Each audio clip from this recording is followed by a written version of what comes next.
trauma cases, and people infected with them seem to come off as deranged conspiracy theorists with a rabid hatred of all space travel.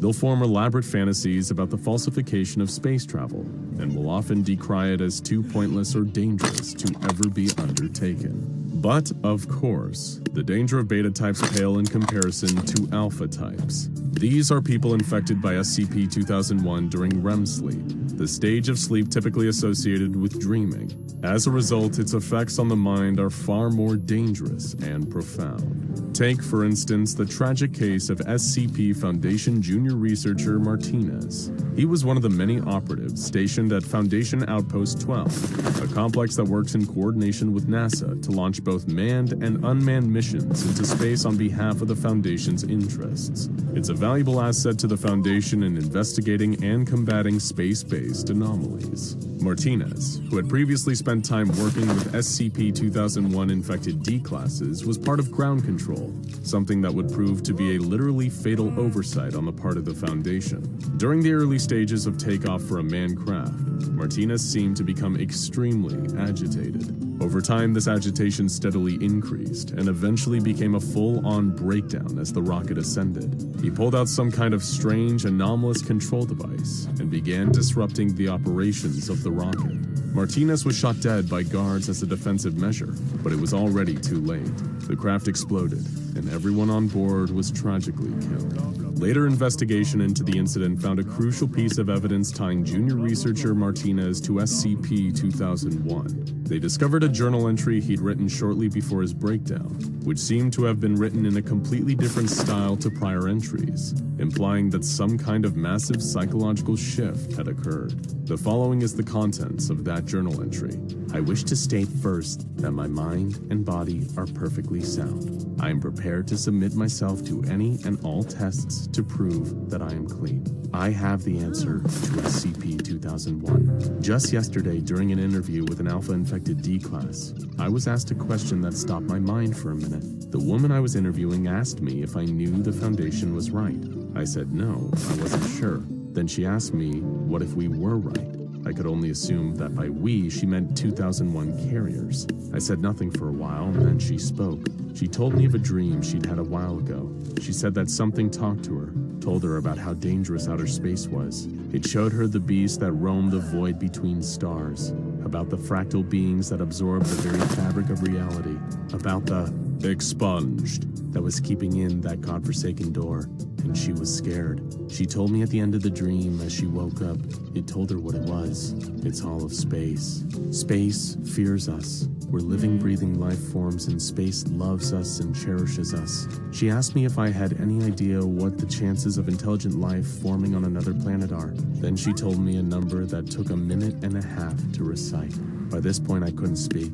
I started thinking about the demographics of infection, about the symptoms, about more expunged data here, and suddenly, it all made sense. Some of the things she said stuck in my brain, and they all added up to the same thing, that we are in grave danger if we go out there. We can't go out there. We can't. There's a reason behind SCP-2001, and it's nowhere near as terrifying as all of my colleagues think. Space wants to protect us. There are things out there that would wipe humanity clean off of this plane of existence, and we are too precious to our mother, to our host, to the universe we live in for her to allow that to happen. What I am going to do tomorrow is not the result of infection. It is not the result of madness. It is not a result of anything other than purest knowledge. You see, I found out the truth, and it's more beautiful than I could have ever dreamed. Given what Martinez would later go on to do, it's clear that he wasn't in as sound a state of mind as he thought. As you probably already gathered, people suffering from alpha-type SCP-2001 infection will do anything they can to actively prevent or sabotage attempts at space travel. This is a minor concern when it comes to civilians, but when it infects people who actually work in these fields, like junior researcher Martinez, it can have devastating results. But this isn't where this story ends. While it's currently extremely classified, There is actually a fourth category of SCP-2001 infection, discovered in the wake of Martinez's death. A key element of the alpha strain is that it cannot cause people to perform acts that they would find immoral, such as murdering the entire crew of a manned shuttle with a crash. However, the fourth category, known as Alpha Prime, does away with any moral compunctions whatsoever. People infected with this virus will prevent space travel by any means necessary. And unlike other SCP-2001 infections, you aren't compromised in your sleep this time. The vector for infection is simply talking to someone infected with the regular alpha strain and hearing a few key trigger phrases. That's how junior researcher Martinez caught it from D classes he was working with. What are these key phrases? We still don't know. But if you find that you suddenly have much stronger opinions about space travel than you've ever had before, try to keep them to yourself. Now check out SCP-096, look at a picture of the shy guy in space, SCP-096 Questions and Theories.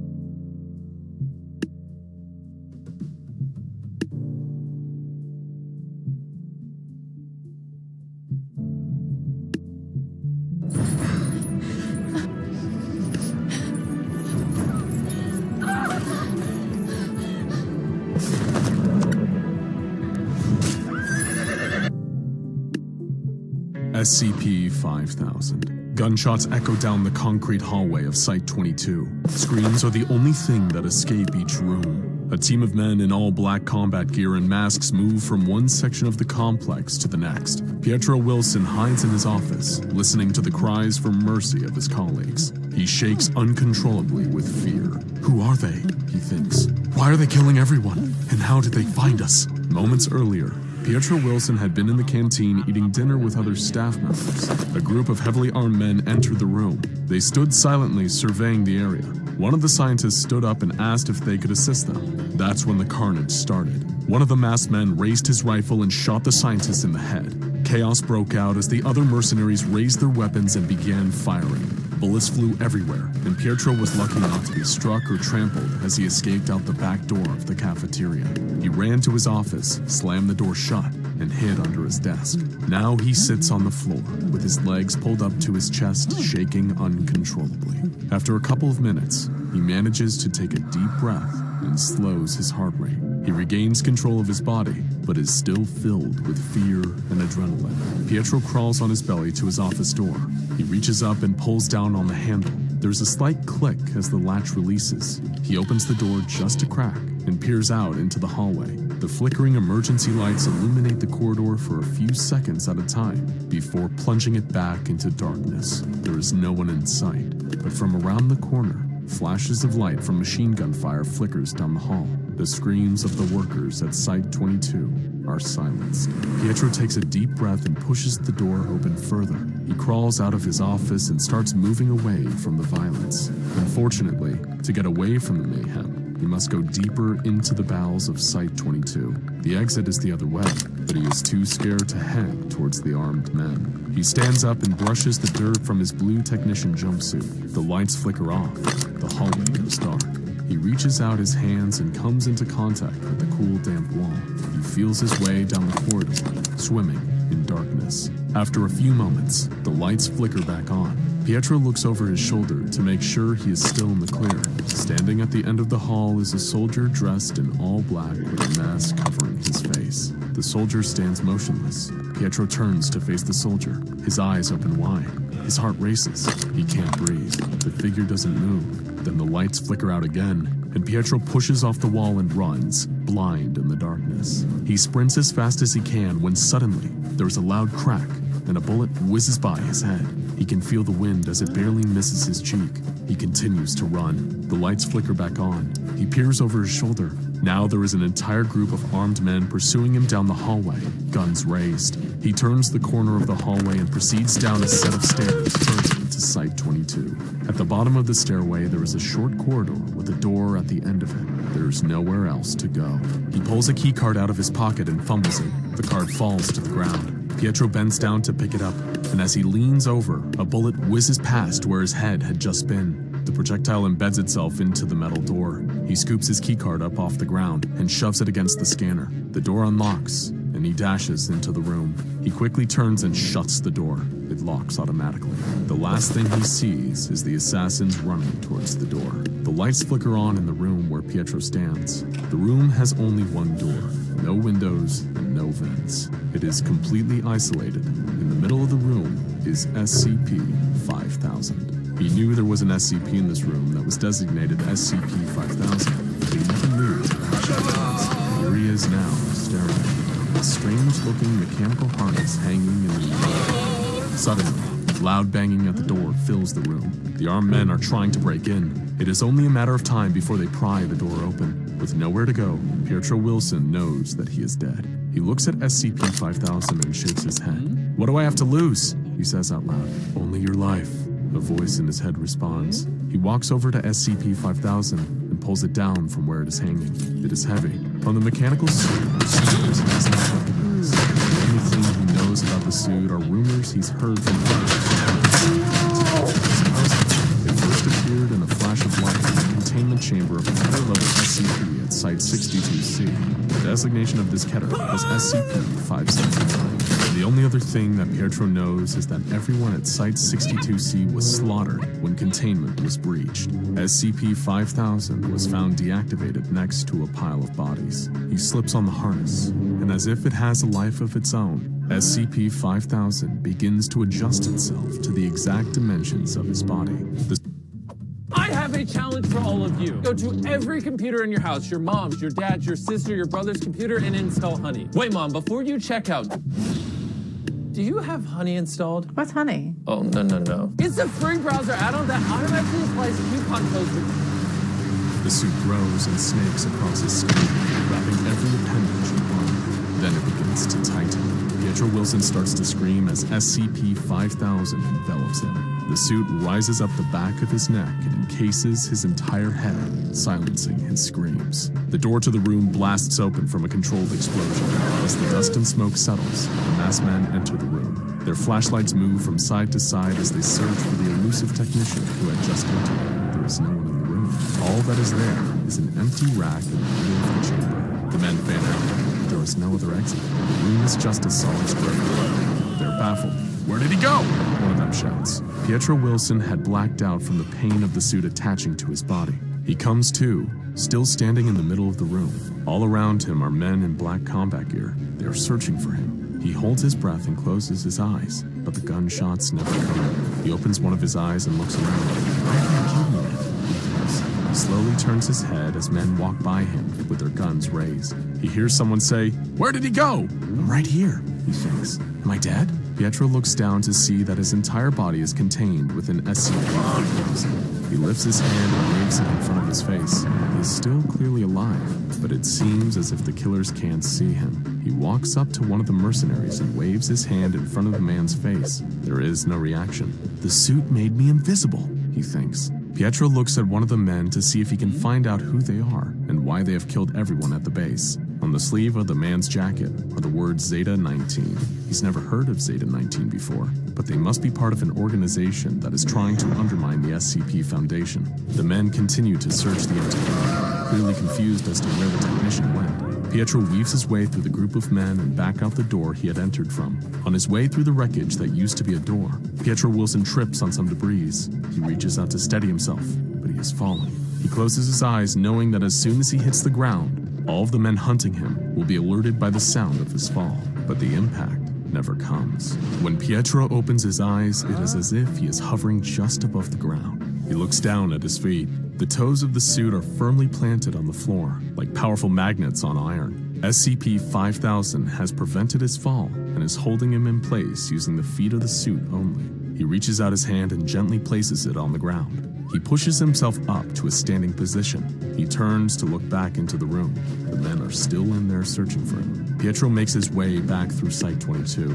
He walks by his office and proceeds towards the exit of the facility. As he passes the labs and other rooms at Site 22, all he finds is carnage. Everyone has been killed. An extra bullet has been placed in each person's head to make sure. It seems that the only mission these men were on was to kill everyone and make sure they stayed dead. He continues towards the exit of Site 22 that is guarded by two men. As he approaches the two heavily armed men, Pietro makes sure to be as quiet as possible. This is not a difficult task, as the SCP-5000 has given him stealth capabilities. He notices that even his footsteps aren't giving off any sound. It is almost as if the suit is allowing him to glide across the floor. He is almost to the exit. Then he will be home free. He takes a deep breath, turns sideways, and squeezes past the two men guarding the doorway. Just as he is about to leave this nightmare behind, one of the guards turns unexpectedly. The man's shoulder runs directly into Pietro Wilson, throwing him off balance. He is knocked into the second guard. Both of the men scream, "What is that?" One of them shouts. They begin to raise their guns on the invisible object that just bumped into them. It's then that SCP-5000 takes over Pietro's body. The suit raises his arm and grabs one of the men by the throat. With a squeeze, the man's larynx is instantly crushed. Then the suit twists slightly and snaps the man's neck. It turns to face the second man. Even the black mask the man is wearing can't hide the look of terror on his face. But Pietro has no control over what SCP-5000 is doing. He has never killed before. The suit launches Pietro's body into the second man, pinning him against the wall. It then grabs the top of the mercenary's head and slams it against the concrete, again and again and again, until the man's screams are silenced. The suit lets go of the man, and his lifeless body slides to the ground as Pietro backs out. When he regains consciousness, he's outside of Site-22, standing on top of a hill, looking down at the facility below. He looks at his hands, then at the rest of his body. He is still contained within SCP-5000. There is a flash of light, and a heads-up display comes on. He doesn't recognize any of the symbols, but as his eyes move from one area of the screen to the next, the symbols become highlighted. Before his eyes, certain symbols begin to translate into words he can read. One of the symbols now says, "Journal entry." Unsure of what else to do, Pietro begins recounting what happened to him at Site-22. He makes his way through the desert towards the nearest SCP Foundation safe house. He knows once there, he'll be able to reach out to his superiors for help and further orders. Maybe he can even find a way to get SCP-5000 to release him. As he trudges along, Pietro Wilson notices that his brain is telling him he is thirsty, but the vitals on the suit's heads-up display say that he is in good health. In fact, he is better than good.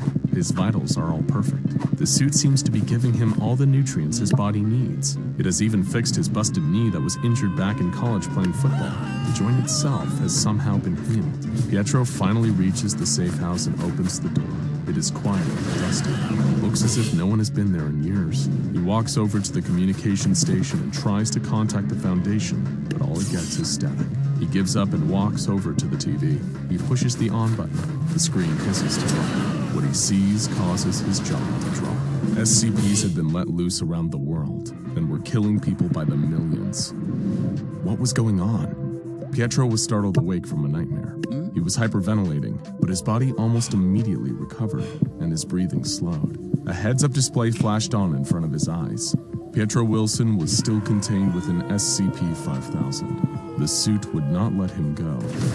He instinctively went to rub his eyes, but the metal hands of the suit just clanked against the helmet that covered his head. He wanted out of this suit. Pietro stood up and walked over to the television. He reached out to turn it on, but paused. He thought, do I really want to see how bad things have gotten since I fell asleep?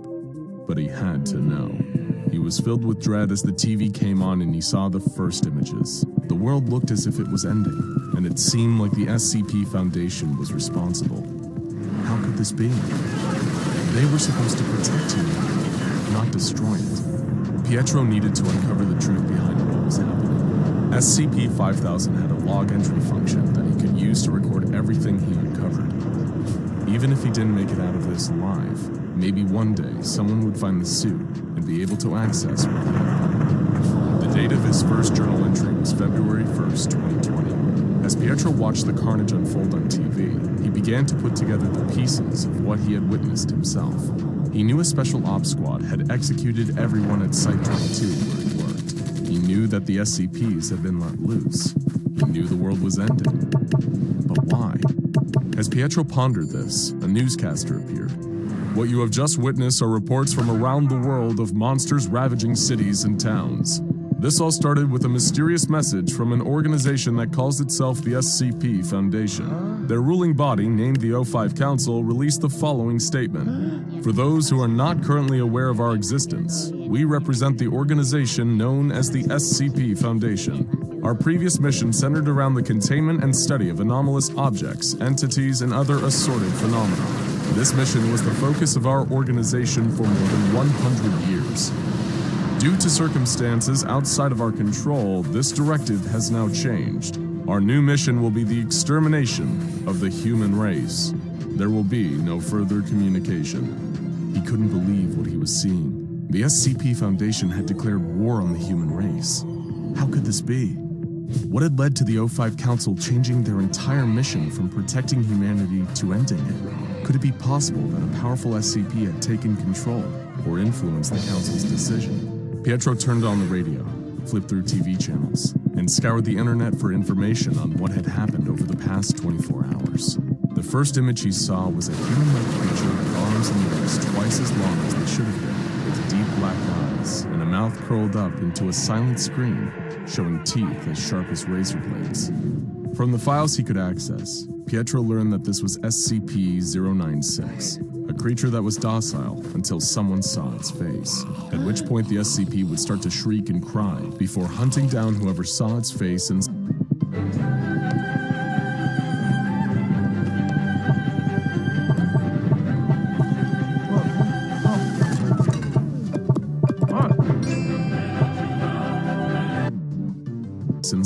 them. He quickly changed the channel. The file said that even if SCP-096 was seen on a screen, it would find the viewer and tear them limb from limb. Surely that couldn't be true. There were potentially millions of people who had just seen it on TV. What would happen to them? What would happen to him? On the next channel was footage of a gigantic animal in the middle of the ocean. This was SCP-169, a leviathan from the Precambrian era. The creature was around 5,000 kilometers long and slowly swam just below the surface of the ocean. The feed suddenly changed to footage of devastating tsunamis and destruction caused by earthquakes. When SCP-169 had been awoken from its slumber by the Foundation detonating nukes on its back, it began trying to escape the danger. The movement of the massive creature caused natural disasters, destroying coastal communities around the world. On another channel, Pietro was watching as the Chancellor of Germany gave a speech, announcing that the country was declaring war on the SCP Foundation. Off camera, the sound of a tinkling bell could be heard. A man dressed as a Victorian-era butler entered and picked up a pen from the Chancellor's desk. He approached the Chancellor and raised the pen in the air.